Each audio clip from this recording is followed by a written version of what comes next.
భయ్యా మనం ప్రమాణం అని అంటే మీరు ప్రమాణం అని అడుగుతున్నారు, బాగానే ఉంది. నేను ఇద్దరు వాదిస్తున్నా అనుకోకండి, నా అభిప్రాయాన్ని ముందు పెడుతున్నా అంతే. ఇప్పుడు ఇట్లాంటి సిద్ధ పురుషుల గురించి వీటన్నిటికీ మనం శాస్త్రాల్లో గానీ లేకపోతే వైదికమైన గ్రంథాల్లో గానీ వీటిల్లో నుంచి మనం ప్రమాణం తీసుకురాలేం కదా.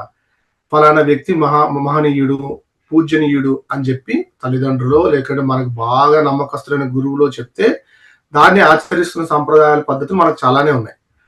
ఇప్పుడు మల్లాది చంద్రశేఖర్ శాస్త్రి గారి దగ్గర నుంచి తీసుకున్న చాలా మంది సాయిబాబా ఆరాధనీయుడు, గురుస్వరూపుడు అని చెప్పిన చాలానే ఉన్నాయి. ఇప్పుడు ఆరాధిస్తున్న వాళ్ళు గురు స్వరూపమే కాకుండా మరొక వెర్రిపోకలు చేస్తూ ఉన్నది నిజమే కానివ్వండి. కానీ వీళ్ళందరూ చెప్పారు కదా మనకి, వాళ్ళు చెప్పిన నీతి వాక్యాలు, ధర్మ సూక్ష్మాలు వింటూనే మన జీవితంలో కొద్ది గొప్ప మార్పులు చేసుకుంటూ బతుకుతున్నాం కదా. ఇన్ని తీసుకున్నా మనము సాయిబాబా గారికి సంబంధించి మాత్రం తీసుకోవద్దు అన్న దాన్ని మనం ఎట్లా కన్విన్స్ చేయగలుగుతాం మిగతా సాయి భక్తులకి? సాయిబాబా గారు చెప్పింది మాత్రం తీసుకోవద్దని నేను అనట్లేదండి. అసలు నేను అలా అడుగుతున్నది ఒకటే ఏమిటంటే, సాయిబాబా గారు ఎక్స్క్లూజివ్ గా చెప్పిన గొప్ప ఏంటి? ఇప్పుడు ఒక శంకరాచార్యుల వరకు అంటే, ఒక మధ్వాచార్యుల వరకు అంటే, వల్లభాచార్యుల వరకు అంటే, రామానుజాచార్యుల వరకు అంటే, రాఘవేంద్ర స్వామి కంటే, లేదు రీసెంట్ గా వచ్చిన రమణ మహర్షి కంటే, ఈయన కొత్తగా చెప్పిన జ్ఞానం రమణ మహర్షి కూడా కాదు, రమణ మహర్షి గారు సోదరుడిగా ఉండే కావ్యకంటే గణపతి మహాముని చెప్పిన శాస్త్రాల కంటే లేకపోతే సిద్ధాంతాల కంటే కొత్తగా సాయిబాబా ఏం చెప్పారు? అదేంటి కొత్తదనం ఏంటి చెప్తే ఓకే, వీరు కూడా గురుస్థానంలో కూర్చోబెట్టడానికి నాకు అభ్యంతరం లేదు కదా. కానీ సాయిబాబా గారు ఏం చెప్పారు? సాయి సచ్చరిత్రలో చదివితే ఆయన మీరు పండరీపురం వెళ్ళొద్దు, షిరిడి వస్తే పండరీపురం వెళ్ళినట్టే, కేదార్నాథ్ వెళ్ళొద్దు, బద్రీనాథ్ వెళ్ళొద్దు, రామేశ్వరం వెళ్ళొద్దు, గంగా యమునుల దగ్గరికి వెళ్ళొద్దు, అన్ని ఇక్కడే ఉన్నాయి అని చెప్పేసి అన్నారు. అంటే అన్ని ఇక్కడే ఉంటామేంటి? భారతదేశంలో ప్రతి క్షేత్రానికి ఒక్కొక్క ప్రాధాన్యత ఉంది, ప్రతి మూల ప్రాంతానికి ఒక్కొక్క పవిత్రత ఉంది. అన్ని తిరిగి రావాలన్న ఉద్దేశంతో సంపూర్ణ భారతదేశ తీర్థయాత్రను ఈ రోజుకి చేస్తారు. ఆ రోజు శంకర భగవత్పాదుల వారు కూడా ఆ అంటే కాశ్మీర్ నుంచి కన్యాకుమారి వరకు, కటక్ నుంచి హటక్ వరకు పాదయాత్ర ద్వారా భారతదేశాన్ని సంపూర్ణంగా 3 సార్లు పర్యటన చేశారు. ఈయన మాత్రం వచ్చి మీరు ఎక్కడికి తిరగొద్దంటే, ఈయన తిరగకుండా షిరిడీలో కూర్చున్నారు కాబట్టి మనం అందరం కూడా షిరిడి వెళ్ళి కూర్చోవాలంటే అంతేనా? మరి అలా సంకుచిత భావాలతో చెప్పే వాళ్ళని గురువు అని నేను అనలేకపోతున్నాను. అనే మీరు చెప్పింది చాలా పూర్తిగా సమర్థనీయంగానే ఉంది. నేను పొరపాటుగా కన్వే చేయడంలో పొరపాటు పడ్డానేమో. నేను చెప్పాలనుకున్న విషయం ఏంటంటే, గురువులు, మహనీయులు, మన తల్లిదండ్రులు లెక్కన వాళ్ళ పై వాళ్ళు మనకు అంటే పిల్లలుగా ఉన్న మాకు అలవాటు చేశారు. సాయిబాబా పూజనీయుడే, ఆరాధన చేయవచ్చును, వాళ్ళ మందిరాలకు వెళ్ళి దండం పెట్టుకోవచ్చును, రకరకాలు చేయవచ్చును అలవాటు చేశారు కదా. నేను అంటున్న విషయం ఏంటంటే, ఈ పెద్దలు వీళ్ళు చెప్పిన ధర్మ సూక్ష్మాలు కానివ్వండి, నీతి సూత్రాలు కానివ్వండి, మంచి చెడు వీటిని తీసుకున్న మనము ఇవన్నీ తీసుకొని సాయిబాబాకు సంబంధించిన మాత్రం వదిలేయండి అని ఎలా కన్విన్స్ చేయగలుగుతాం అన్నదానికి మీరు చెప్పిన మాట సరిపోయింది, బాగానే ఉంది. ఇంకో చిన్న ఎగ్జాంపుల్ చెప్తానండి. మనకి చిన్నప్పుడు మనకి భోజనాలు పెట్టేటప్పుడు, మనకి ఆహారం పెట్టేటప్పుడు తల్లిదండ్రులు పాలిస్తారు, సెర్లాక్ పెడతారు, చాలా పెడతారు. చిన్నప్పటి నుంచి పెడుతున్నారు కానీ పెద్ద అయిన తర్వాత కూడా అవే తీసుకోం కదా. ఎందుకంటే ఏ వయసు వాడి ఆరోగ్యానికి తగ్గట్టు, వాడి అపిటైట్ కి తగ్గట్టు అట్లాంటి ఆహారం ఇస్తారు.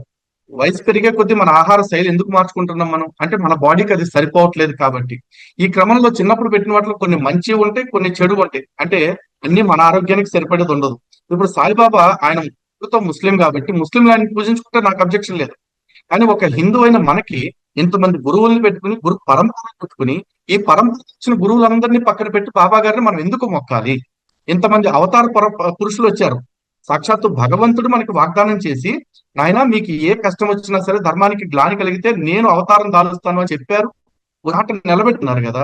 మరి ఇంతమంది అవతార పురుషుల్ని పక్కన పెట్టేసి, లేదు సాయిబాబా కాళ్ళ కింద పెట్టేసి, ఇంతమంది గురువుల్ని పక్కన పెట్టేసి, లేదు ఆ గురువుల్ని సాయి కంటే తర్వాత స్థానంలో పెట్టేసి మనం ఏం బాక్కుంటాము? ఓకే, బాగా చెప్పారండి. సార్ నమస్తే అండి. సార్ మీరు సాయిబాబా మీద పోరాటం చేస్తున్నారు, అంతా బాగానే ఉంది. నా చిన్న అనుమానం ఏంటంటే, సాయిబాబా వరకు ఓకే, అతను ఎక్కడో 90s 80s లో ఆయన ఇప్పుడు పూజిస్తున్నారు, ఆరాధిస్తున్నారు, అంతా ఓకే. ఆయనకి పరమ భక్తులు ఉన్నారు, మన స్థాయిలో మన హిందూ ధర్మానికి సంబంధించి పూజిస్తున్నారు, అంటే మన ట్రెడిషన్ లో పూజిస్తున్నారు. ఏ రకంగా అయితే వేరే అన్య మతస్థులు యేసు వాళ్ళని కూడా ఇక్కడ వచ్చి చేర్చినట్టు ఇది కూడా అలానే ఉంది కాబట్టి అది మనం కొంచెం గుర్తించలేనిది. అదే రకంగా ఇప్పుడు పుట్టపర్తి సాయి అంటున్నారు, బాల సాయి అంటున్నారు, ఇంకా గరికపాటి గారు కూడా భవిష్యత్తులో కూడా ఇంకో సాయి వస్తాడు అని చెప్పేసి అన్నారు. మీరు సాయిబాబా వరకు టేక్ తీసుకున్నారు, కానీ ఈ పుట్టపర్తి ఏంటి, మళ్ళీ బాల సాయిబాబా ఏంటి, ఇదంతా కూడా కొట్టిపారేయాలంటారా? ఇక్కడ అవైదిక మార్గం ఉంది సార్. సనాతన ధర్మంలోకి చాలా చూపించబడ్డాయి. అన్నిటి మీద మేము ఒక్కళ్ళమే ఫైట్ చేయలేం కాబట్టి ప్రస్తుతానికి మేము ఒక అంశాన్ని తీసుకున్నాం, విచ్ ఇస్ మోస్ట్ నెసరీ. ఎందుకు ఈ మాట అంటున్నాను అంటే, మిగతా వాళ్ళు ఎవరు కూడా అల్లా మాలిక్ అనట్లేదు.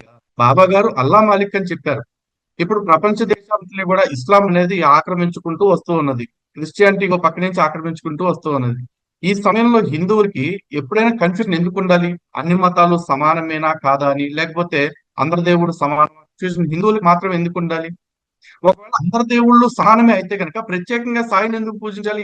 శివుణ్ణి సాయనుకుంటారు, నష్టమే ఉంది. కొత్త దేవుడిని ఎందుకు తయారు చేసుకోవాలి? మనకి ఏమన్నా ఆండ్రాయిడ్ ఫోన్ లాగా డే టు డే కావాలా? శివుడు పాతోడు అయిపోయాడు, సాయిబాబా కొత్త, సాయిబాబా పాత అయిపోతే ఇంకో బాబా కొత్త, ఇట్లా అనుకోవాలి అవసరం లేదు కదా. అందరూ సమానం అనుకున్నప్పుడు శివుడే గొప్ప కదా, విష్ణువే గొప్ప కదా, దుర్గమ్మే గొప్ప కదా.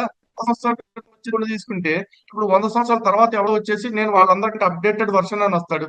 మరి కన్ఫ్యూజన్ లోకి మళ్ళీ వెళ్దామా?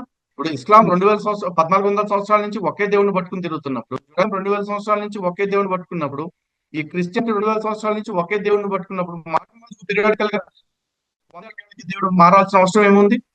అవును. ఇప్పుడు దీన్ని ఈ సాయి దాన్ని ప్రమోట్ చేసే మన గురువుల్ని ఏమంటారు మరి? సార్ ఎవరైనా సరే, ఇప్పుడు నేను సాయి మతాన్ని ప్రమోట్ చేయొద్దని, సాయిని ప్రమోట్ చేయొద్దని అనట్లా. చేయటానికి వాళ్ళ దగ్గర ఉన్న ప్రమాణం ఏమిటి అని అడుగుతున్నా. ఈరోజు రాముడి ప్రమాణం ఏమిటంటే, రాముడు సాక్షాత్తు విష్ణు అంశుడు గాని, రాముడు గాని, ఆంజనేయ స్వామి రుద్రాంశ. కాబట్టి వాళ్ళ గురించి ప్రవచనం చెప్పినా, ప్రసంగం చెప్పినా ప్రమాణం ఉంది అంటున్నారు. అలాగే బాబా గారు దత్తాత్రేయుడు అంశాన్ని చెప్పడానికి, అవతారం అని చెప్పడానికి ఉన్న అంటే దీని ప్రమాణం ఏమిటి అసలు? ఆ ప్రమాణం చెప్పి వాళ్ళు ఎవరి గురించి అన్న చెప్తే యాక్సెప్ట్ చేయడానికి నేను రెడీగా ఉన్నా. కానీ ప్రమాణాలు లేకుండా 100 ఏళ్ల నుంచి ఉన్నాడు కాబట్టి పూజ చేద్దాము అంటే, అరే 100 ఏళ్ల క్రితం కూడా చాలా మనకి దురాచారాలు మండలంలో కూడా వచ్చినాయండి. వాటన్నిటిని మనం రెక్టిఫై చేసుకోలేదా? కన్యాశుల్కం కానీ, లేకపోతే సతీ కానీ, ఇట్లాంటివి కొన్ని ఉన్నాయంటారు. వాటిని రెక్టిఫై చేసుకున్నాం కదా. అలాగే ఒకవేళ బాబా అనేది ఒక దురాచారం కింద మనం భావిస్తే, అంటే సదాచారం కాదు, ఇది ప్రామాణికం కాదు అని మనం భావిస్తే, ఇప్పుడు సరి చేసుకుంటామంటే మాత్రం 100 ఏళ్ల నుంచి ఉంది కాబట్టి ఇప్పుడు వదిలేయండి అంటారు. అంతవరకు కరెక్ట్. 100 ఏళ్ల నుంచి ఉన్నా, ఒక రోజు నుంచి ఉన్నా, 1000 ఏళ్ల క్రితం నుంచి ఉన్నా సరే ప్రమాణాలు ఉండాలి. సపోజ్ రేపు అనే రోజున నిజంగా భగవంతుడు కల్కి అవతారంలో వచ్చాడు అనుకోండి, అయ్యా నువ్వు రీసెంట్ గా వచ్చావు, 100 ఏళ్ల తర్వాత నిన్ను నమ్ముతావు పక్కన పెడతామా?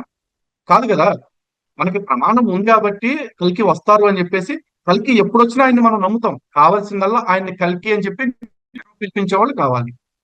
ఇప్పుడు ప్రవచనకర్తలందరికీ కూడా విజ్ఞప్తి ఏంటంటే, మీరు బాబా గారి గురించి చెప్పండి, బాబా గారికి ఉన్న ప్రమాణం ఏంటో చెప్పండి, అంతే. ఓకేనా సార్? రైట్ అండి, థ్యాంక్స్.